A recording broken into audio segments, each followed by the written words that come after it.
Okay, I can never tell the adults apart, so sorry if I'm starting like that. No, it's snowing over there. It's because... 3, 2, 1. We're gonna start with a brief interjection review. This should be pretty easy for you. Jeez. Shh, don't say it out loud. What the rest are we talking? Shh, it's an introduction. Yeah. What do we name it? So you can put these either with the introduction notes, or this is number 10 we're gonna do today, conjunctions. Are we going to Schoolhouse Rock on that? No, we're not. Conjunction. So I would recommend it in your off town. Wait, and is one, right? I think we did call that song now. Yeah, and... Okay, so you're just marking these. You can either put it with number 9, which was called interjections, or you can put it with number 10, which, no, sorry, number 9 was interjections, yeah. That's it. And then 10 is conjunctions.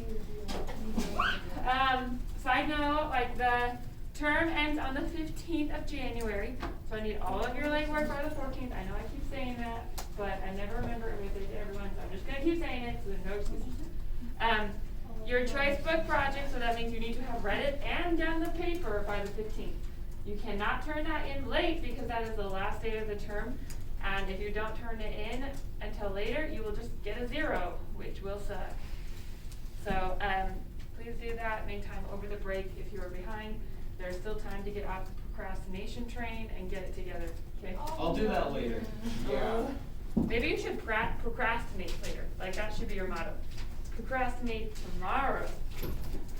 Okay, I'll But then you're procrastinating right I now. will procrastinate tomorrow by filling So my that's entire your day with job. just procrastination. But today you can't. Okay, anyway. Okay, are we done? We should take like 5 more seconds on this. I think that reasoning with high schoolers might just be one of the most difficult things to do on the planet. No, 2-year-olds are but just barely. Well, that's because 2-year-olds just say no. Exactly, it doesn't even make sense. They are tiny terrorists. Literally. Like, you're like, okay, if you do this, no! You're like bargaining with them, and like, these are my demands.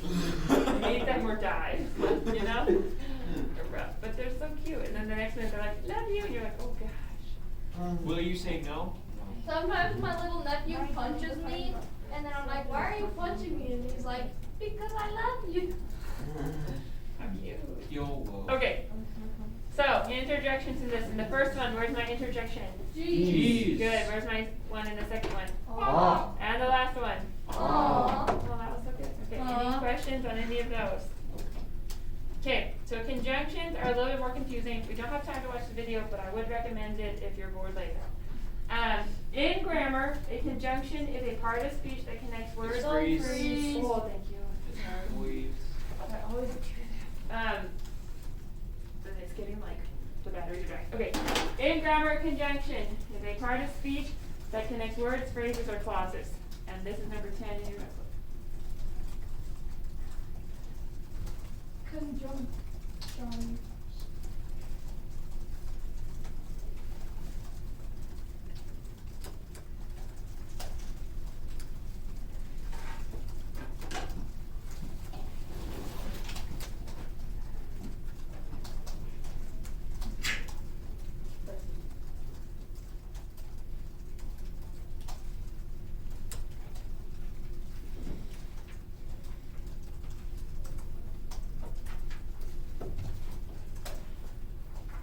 Okay, we good?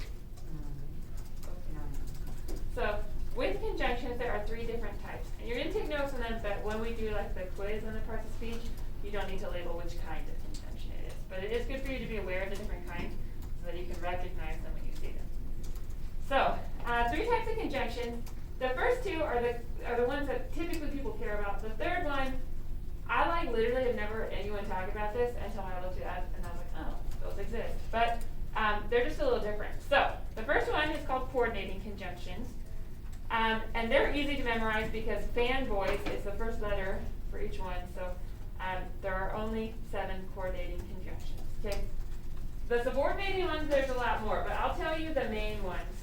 And you can just like write those ones down. If you want to write down the other ones, you can, but we probably won't have time for you to write one down. So, you can go back and count them down.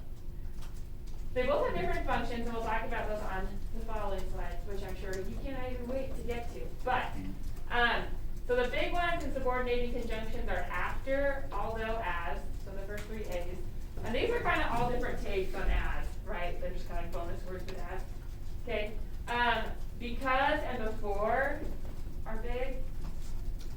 This is just kind of another take on if, which we'll get to. When, I don't like that they put where here. This is typically not. So just like, don't really think about that one because it'll confuse you. Sometimes it's a pronoun. Which one? Where? Don't think about that one. Okay. Sometimes you can, but it's not always. And I'll try to be nice about using that under here. If is a big one. Oh yeah, we have tested Since, so is also a coordinating conjunction, but I guess sometimes they're saying you confuse the subordinating. But again, I don't really care that you know which is which, just as long as you know it's a conjunction. Than and though, unless, until, and then while is a big one. The construction people like to run on our ceiling. I don't know if you were here when it like completely turned the projector, but kind of, I think has made it lower than it should be on. Then and though and what else? Sorry. Than, though, unless, until, I guess whereas, but that's kind of like scriptural. I don't really hear that one used a ton, but while is a big one. Therefore. The sky, in like my church, they use the word ain't as much to be like, ain't as much as our last name start with the same letter. I was like, I'm an English teacher, and who even uses that word?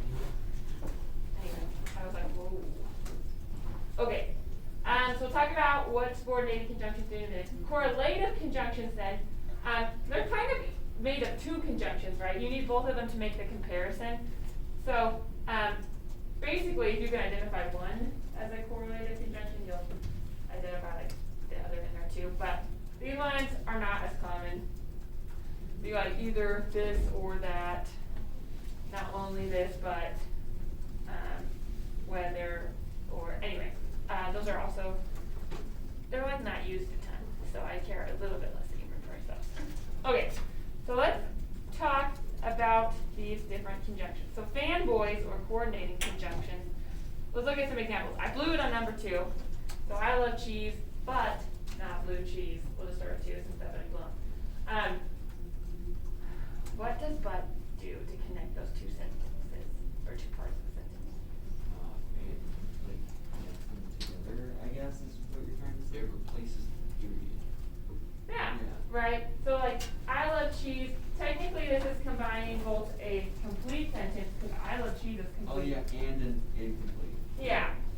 However, I would not say that like this is necessarily honest. Like you could say like I love cheese, and then you kind of just replace a bunch of words with but I don't love blue cheese is what you could say. Isn't or do like not. the blue in blue cheese spelled like weird?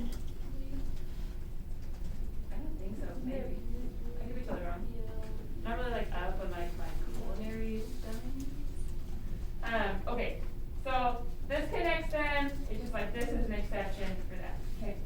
This sentence up here, where's my coordinating conjunction? I like cheese, so I always put cheese on my burger. Okay, no, it's spelled So, wrong. right. So this one is connecting two complete sentences. So sometimes they can connect an incomplete sentence with a complete one. Sometimes it can connect a complete one with another complete one. And let's just like go over what makes a complete sentence. So a complete sentence has a subject, a verb, and a complete thought. The subject is a noun that is doing whatever that verb is. So it's like the actor, the thing that does the thing. So in this, if I was looking at like I like cheese, where's my subject? What's doing the action? I. Cheese is a noun, but it's not cheese liking I, right? Like that's not what's happening. I, and then what's the verb? Like. Sometimes it's easier to find the verb first, because then you can be like, okay, now what's doing that action? And then nothing's like necessarily doing the action, but that thing's not the subject. I know, but you guys forget, right? So, and then this is a complete thought. I like cheese. Like that is whole and complete, right? The second part is also a complete sentence, right? It says, I always put cheese on my burger. Okay, what's my subject in that second part? Excellent. And what do you do? Put cheese. Put, right? And that's my verb, and then it's a complete thought, okay? Verb, always. Okay. coordinating conjunctions can do one more thing. I am taking English, biology, and French. Where's my coordinating conjunction? And, excellent. And what relationship does it create between English, biology, and French? It combines a sentence with just a word. It's just creating a list, right? So it's like, here's this Oh, word, but okay. yeah, it combines this stuff with that. You're right. So like this over here, like I'm taking English could be, then I can have a separate sentence that says I'm taking biology, but instead I just list them, let's combine these words into a list. Yeah. Do you use the Oxford comma? I didn't used to because I was like, why be superfluous with my stuff? But I think it helps for clarification. So now I'm kind of like for it, even though like the utilitarian part of me is like, why? Anyway, that's what I think. Yeah. What is the Oxford comma? So the Oxford comma is technically, you do not have to put a comma here if you have an and, because the and takes the place of the comma. But the Oxford comma suggests that you put it there anyway for clarity's sake. Anyway, that's my opinion. Thank you for asking. Okay, so yes, families are pretty easy. These are most of the time, the only one that kind of isn't sometimes a conjunction is so, because you'd be like, it's so beautiful, but then you're like describing the beauty, so it's actually an adverb in that sense. But if it's combining things, it's a conjunction, okay? So and so. So and, well yeah, and actually so and so is like a pronoun, so let's just not go there. Okay. So, subordinating conjunctions are a little different. And they're more confusing, and like the easy way to remember the easy ones is not even that easy. It's like awubis, which is like, Oh, Rubis? and that gets you a mo anyway, don't worry about it. So, subordinating conjunction. Let's look at these. So see if we can find it. You've got a list here in case you can't. This first one's a little tricky. If I go home now, I will be in so much trouble. Where's my subordinating conjunction? If, right? And it's at the beginning. And I don't know about you, but when I learned about this, I felt like my brain broke. So I'm like, no, conjunctions are in the middle, right? Because conjunction, junction. And I'm like, should like put them together. But subordinating junctions can go at the beginning because what they do is a little different. So remember I said you can combine like complete sentences? Subordinating conjunctions, they take a complete sentence. Ooh. Okay, so if I look at this one right here, it says I will be in so much trouble. If that was just the sentence I'm looking at, what's my subject in that part? I, right? And what is I doing? What's the verb? Will. Yeah, will be, right? Like I will future exist in some sort of bad state, right? And this is a complete thought, like I will be in so much trouble, period. Okay, what if I look at this one? It says, if I go home now, what's my subject in this part? I. And what's the verb? Go. Go. But is it a complete thought? No. No. Because you're like, what will happen if you go home now? Will there be a birthday party for you? Will you get in trouble and get grounded? Why would you get in trouble? If I go home now. I don't know. Okay, I don't know your life. Okay, but you could say, like, without if, I go home now, that's a weird sentence, like, I go home now. But it is a complete sentence, but what if does is it takes a perfectly good, independent, complete thought and ruins it. Okay, that's what a subordinated conjunction does. It makes this part of the sentence with the subordinated conjunction dependent on another sentence to make it whole. Does that make sense? Okay, let's look at this next one. I will definitely have dessert after I eat dinner. Where is my subordinating conjunction? After, right? And this one's in the middle. So if the subordinating conjunction comes first, you have to put a comma where that incomplete thought is connected to the regular one because you need glue in between these two parts. However, if you put it in the middle, this is the glue, so you don't need a comma. Yeah. Sorry, no. David. I will. It's just been a really rough week. I've been having a rough week. That is every week for every single one. This one has been a little rough. So Anyway, it's we're 2 days into it. I know, my grandpa died on Sunday, so I just have been like, so sorry I'm behind on like all the things, but I will get to it. But, and I will watch that, I do promise. Sorry. Okay. So, looking at this, I will definitely have dessert. Where's my subject? I. Okay, where's my verb? Definitely. Will, definitely, Will, just like, definitely, will, have. This is an adverb that breaks up that verb, right? But will and have are my verbs, okay? And then, I will have dessert, that's complete thought. Okay, what about I eat dinner? Weird sentence, but got subject with my verb, eat, and it's complete thought, right? But if I put after I eat dinner, it's incomplete now, right? Because you're like, what happens after you eat dinner? You get something? You get a prize? You get too full? I don't know. After I eat dinner. Yeah, after I eat dinner, it's like, we're all waiting for what's gonna happen. But we never know, so that's why you have to combine it using the subordinating conjunction with this sentence over here. Okay, last one, I really suck at doing my homework while watching TV. While, okay? And again, I really suck at doing my homework, period. Is that a complete sentence? Yeah, and that's me all the time. It happens to all of us. And then, while watching TV, That's me all the time as well.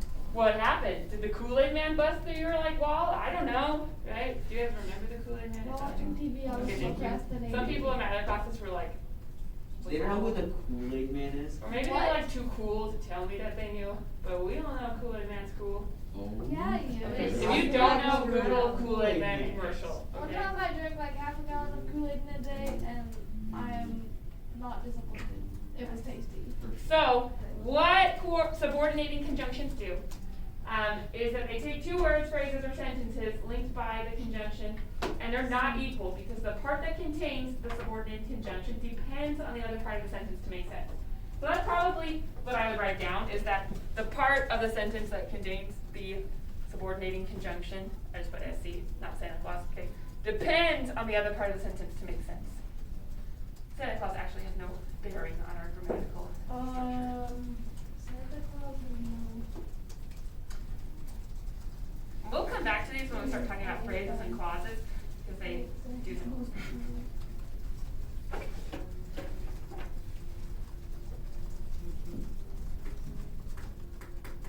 It's like the original music.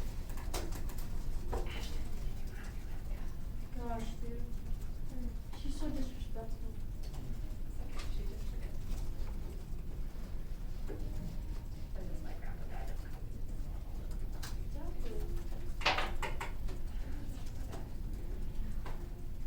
Maybe this fruit sucker at me. Can you get him in trouble? That's because you are one. Oh, you could just eat it. I'm kidding. Any questions on this one? You debate whether to eat it or not. Okay, the last kind, again, I don't really care as much about this one, but I will just tell you about it so you can be smarter than I was at your age. Correlative conjunctions. Basically, they're just conjunctions that come in pairs, so you need two words to create that comparison. I don't really like that's a stupid one. I don't like that. Okay. So the first sentence is, I like neither sushi nor fish. Where are my correlative conjunctions? Neither nor. Okay, excellent. I would rather go skydiving than write another essay. Rather than, I think I wrote this when I was like finishing my graduate degree, and I was feeling quite bitter. It was as big as an elephant. Yeah. Okay. Excellent. Questions about any of those? Okay. Cool. So what I want you to do is you are going to find the conjunction in this. Okay. Throwing off my groove here. Where of the groove?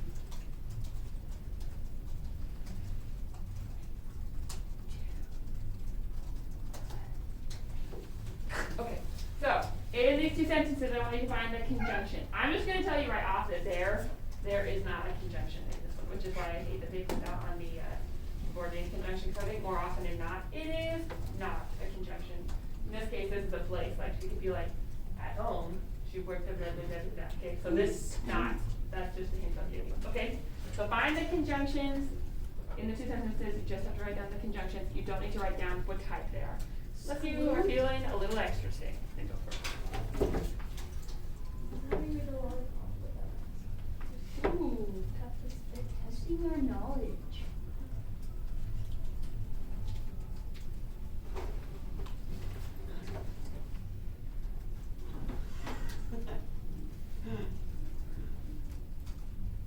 You gotta choke yourself. It feels like it's way in there.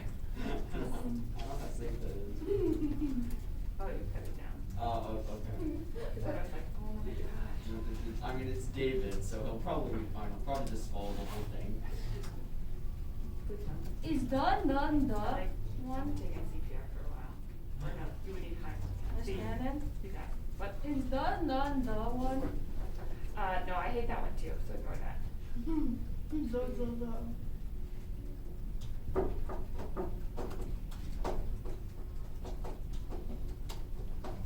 Spike, is that one?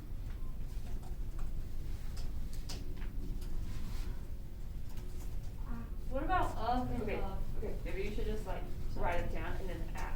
We can, cause the rest is like we're doing it now.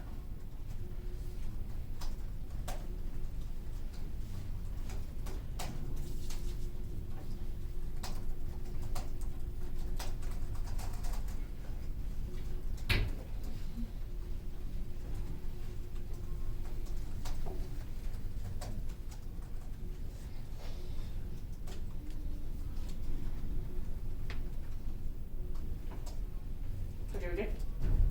Where's my first conjunction in that first one? After. After, excellent. What about the next one? So, okay, and, okay, any questions about that? Excellent, and you'll see that color-coded Christmas style, the different kinds. Little hollow jolly on. Okay, second one, where is my Christmas tree? Okay, good. Where's my next one? And Next one. I thought this might was one, but then I was like, no, that's probably not one. Yeah. And Okay, any questions about that? Okay, so next time we're gonna talk about prepositions, and then you will know all your parts of speech, and then we'll start reviewing like full sentences where you label all the parts, okay? So combine all these, we'll do it a bunch of times before, we take the quiz on them, so you'll have lots of practice before then. Okay, and that probably won't go on until like third term, because we only have like 2 weeks to get back right to get our lives together. Okay, excellent. So you can put your Chromebooks away for today. We're going to turn now to Romeo and Juliet. So pull out your packets and let's go over any questions you couldn't find answers.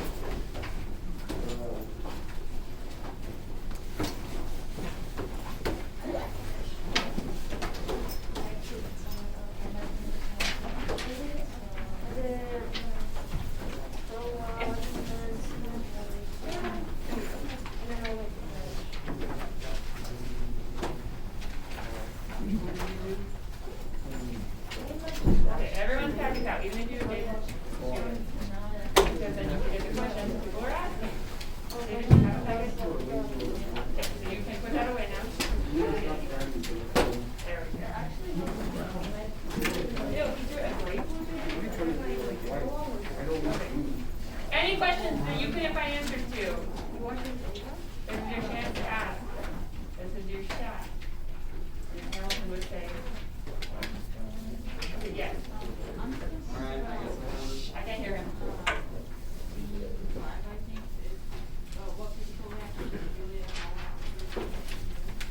Okay, which number is it? 16, 5, question 3. Yeah, what physical reaction does Juliet after hearing the nurse's news? She blushes. Yeah, good job. So, write that down first. Yeah, when you ask the question, say the scene and the number, and then read the question, just so that we can all, just like, I'm sure that a lot of us have the answer. Okay, other questions that you can answer.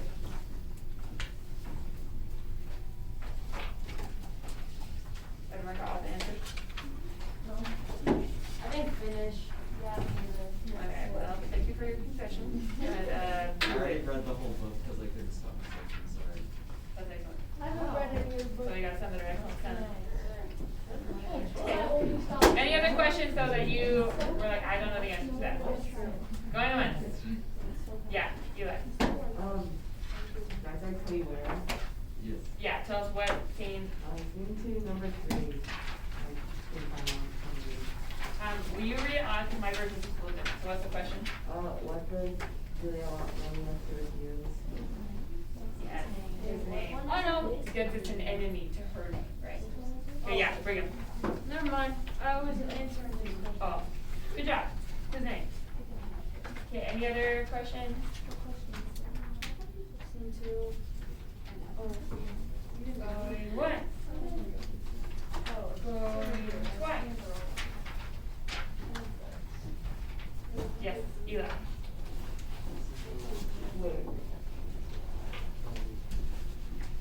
waiting.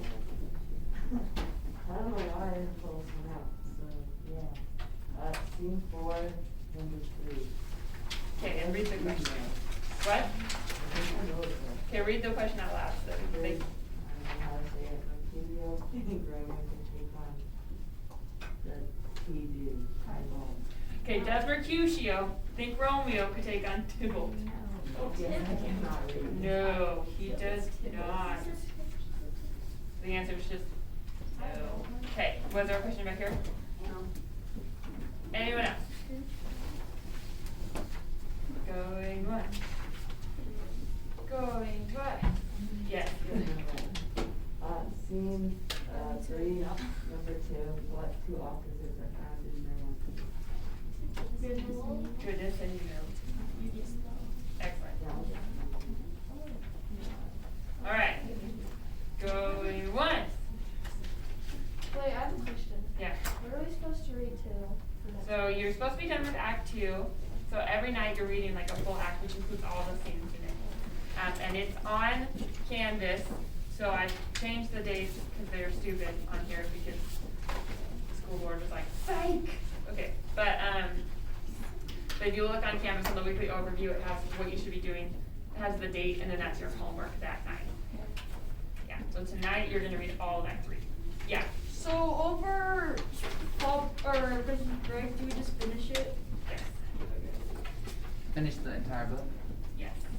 And all the questions, and then we will talk about the grid thing at the end. On That's this fine. book? You get to.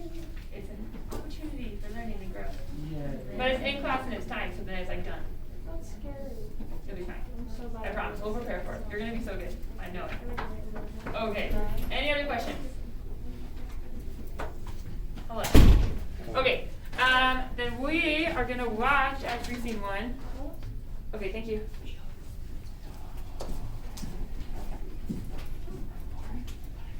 So we're gonna watch the modern version, right? This one's kind of violent because they're kind of like rival gangs / there are guns. So if that is something that really does bother you, you can sit in the hall, and I don't mind. But we're gonna watch that first, and then we'll do a readers like theater in groups that ourselves, so you can start answering some of those questions for tonight. Okay? So in this, well, in this play, in every Shakespearean play, Act 3 is the climax. Okay? So you have like all of this like rising action where the scene is kind of being set, and we can sort of see maybe what that conflict will be, and then all the crap hits the fan in that middle scene, and then it's like a downward spiral from there. Unless it's a comedy, then it's kind of down and then up because everyone gets married. Okay, so comedy, everyone gets married and they're happy. Tragedy, many people die. So that is sad, but there you have it. So in this one, What about histories? Well, my life isn't funny. histories are different, but they still are like their climax. He always like, puts it in Act 3. So in the play that you read, there is like it alludes to a wedding happening, but it doesn't actually happen like on stage, right? It occurs sometime between Act 2 and Act 3. However, in this version, it's Hollywood, and they can't resist the chance to put in a wedding, right? So we'll pick up where Julia is waiting for the nurse to come back with Romeo